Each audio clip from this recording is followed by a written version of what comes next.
As you may have seen in our last video, we'd planned for 3 days at Watkins Glen State Park, only to be scuppered by the Gorge Trail being closed with, as you can see, 3 days notice, at the height of autumn, with crowds and photographers hunting the fall colours.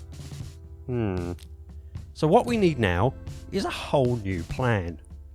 Now, I'm a big proponent of improvise, adapt and overcome, so we headed off to the barbecue place for some nourishment and to assess the options.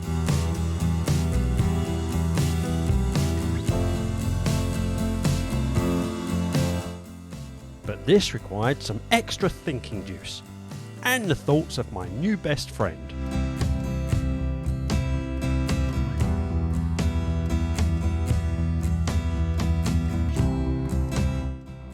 With a good night's sleep and a whole new plan in hand, we set off into the unknown, quite literally, as thick early morning fog had descended onto the town of Watkins Glen and the surrounding areas. The slight breaks in the fog gave us hope though, as we could still see some gorgeous autumn colours as we headed towards our first stop, Torgunnock State Park, and apparently that is how you pronounce it, Torgunnock.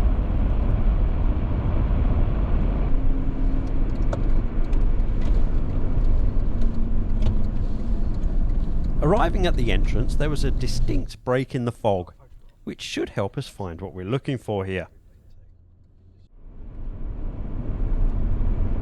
And getting to the car park, there were already some adventurous souls at this location, Turn right.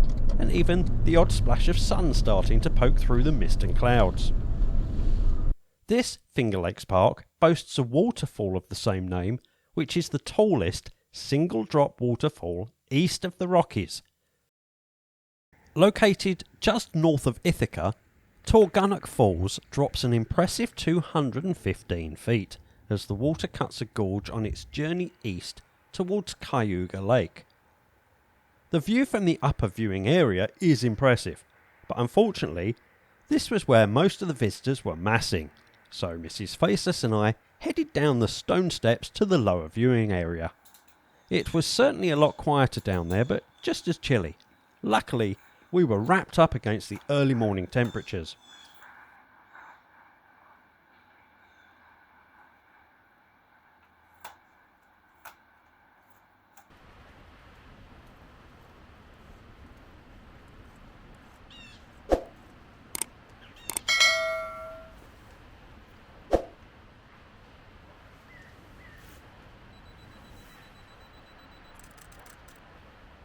The camera doesn't quite reflect how dark some areas were, so I was exposure bracketing 3 images here to ensure that I captured all the necessary detail.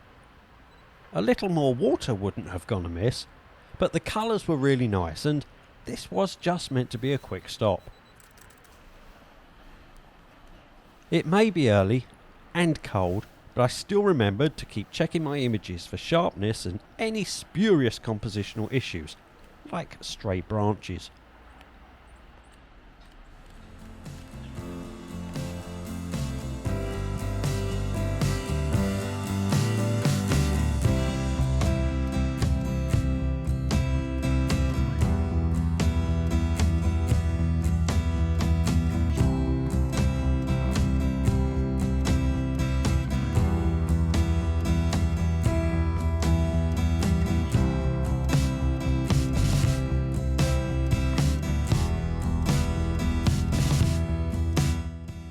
Mrs. Faceless then joined me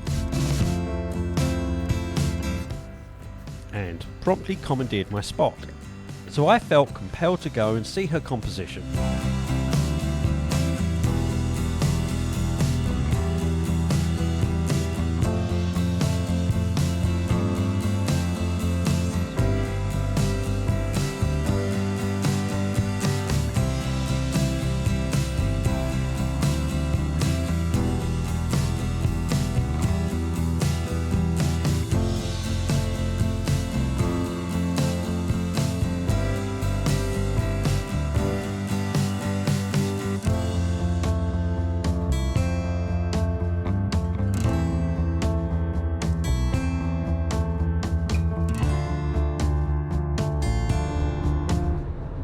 With those shots in the bag, it was time to head along a very bumpy road to our main spot for the day, RobertHTreman State Park, complete with its own mill building, although not a functioning mill any longer.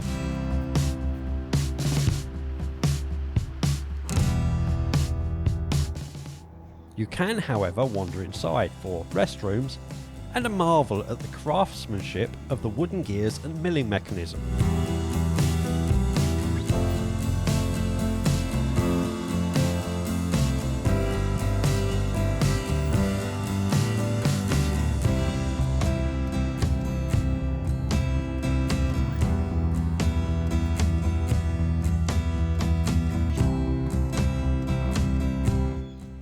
With that done, it was time to head back outside and find our trail through the gorge. Unsurprisingly, called the Gorge Trail.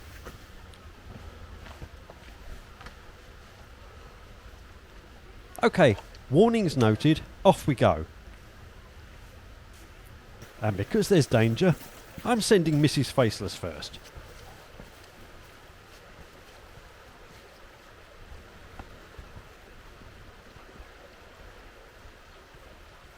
Oh, I think she may have twigged because she's volunteered to film and send me ahead.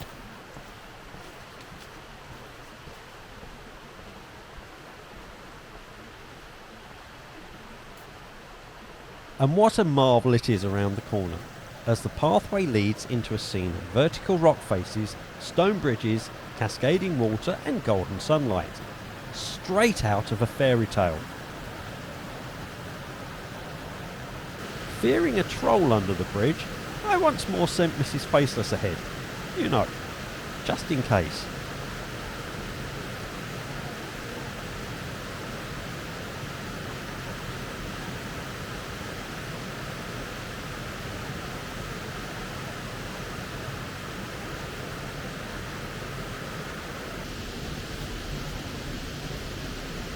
Apparently all is good, so let's carry on.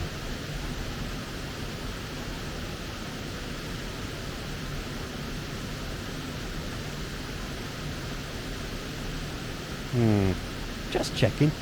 Can't be too careful.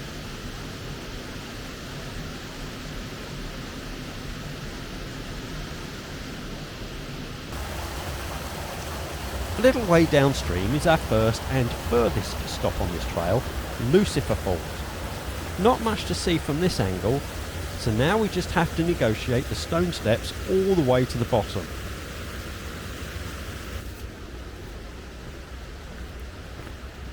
One, 2, 3, 75, 83, 119. I sense this may be more painful on the way back up. We reach the bottom and double back towards Waterfalls, or as close as we can get. We came from up there, and some. The water is actually a little deeper than it looks, certainly well above boot height, and no way to creep up the edge without getting the aforementioned boot full of water. There is a really nice reflection in front of us, but there's also quite a lot of chaos, what with random rocks, twigs and leaves. It must be a good place to stand though, because once again Mrs. Faceless is creeping into the shot, having decided this spot is hers.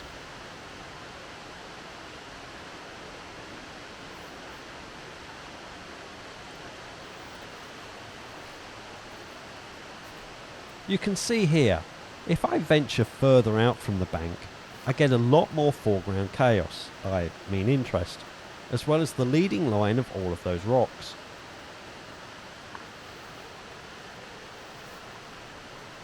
But as I move back, I get the still water and the reflection. So I guess I'll have to wait until she's done now.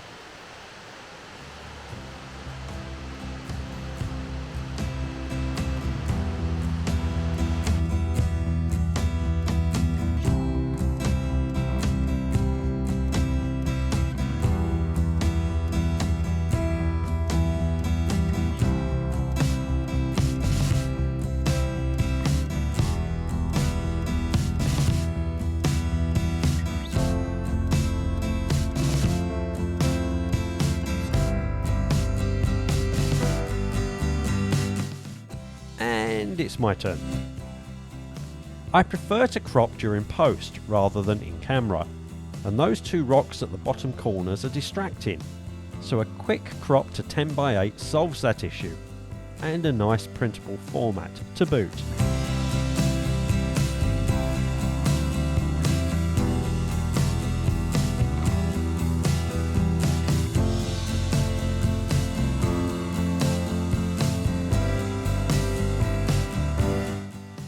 I then took a landscape orientation, which Mrs. Faceless liked so much she jumped back in to copy.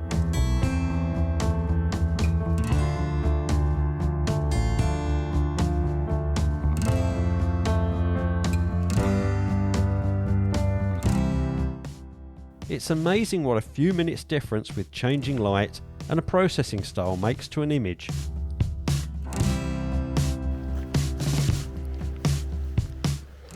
It was now just a short walk for us over the wooden bridge straddling Enfield Creek to link back into the Gorge Trail.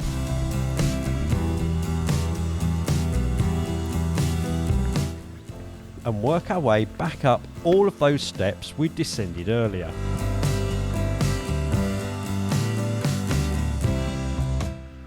About 3/4 of the vertical climb back up, we reached a different vantage point for Lucifer Falls. And not wishing to miss an opportunity, we both stopped. Mrs. Faceless for a photo, me for some much needed oxygen.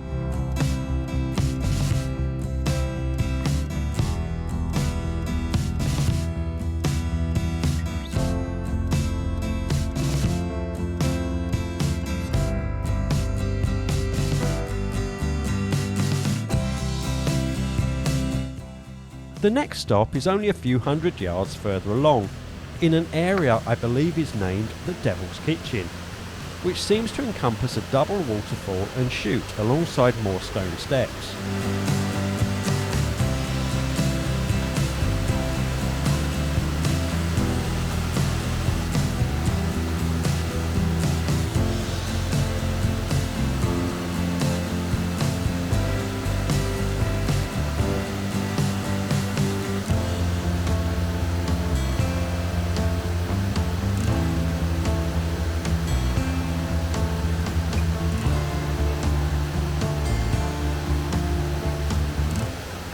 It's an obvious composition here, which can be tweaked slightly by cropping and would obviously change character with extra water flow or snowfall, but it's a nice image nonetheless.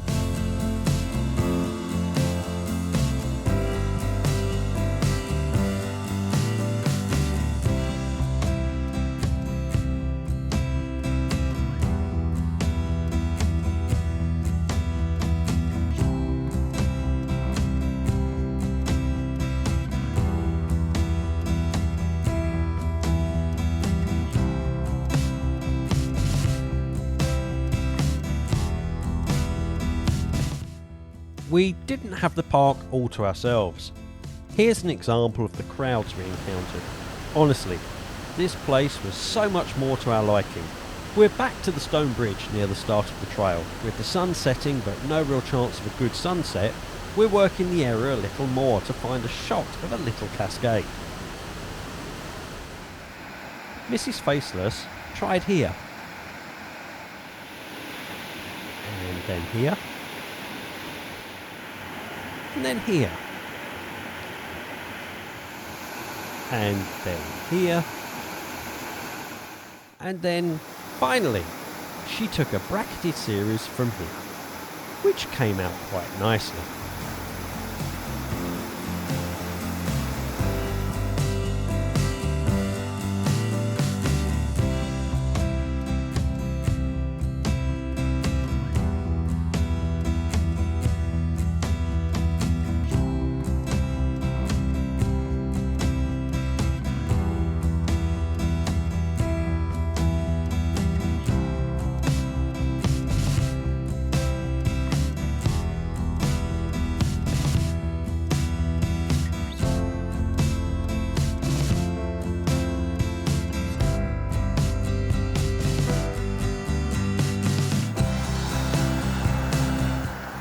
After getting that shot, She wandered back up to join me as I was perusing the water and walls leading to the stone bridge and trying to get an image, but I was struggling.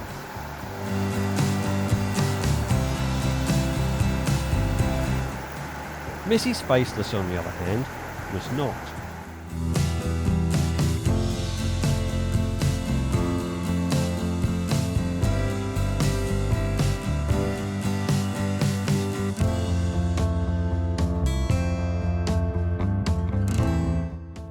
My image didn't quite do it for me, so I moved around a little and found this. A focus stack which did do it. Even more so, with the aid of a little crop.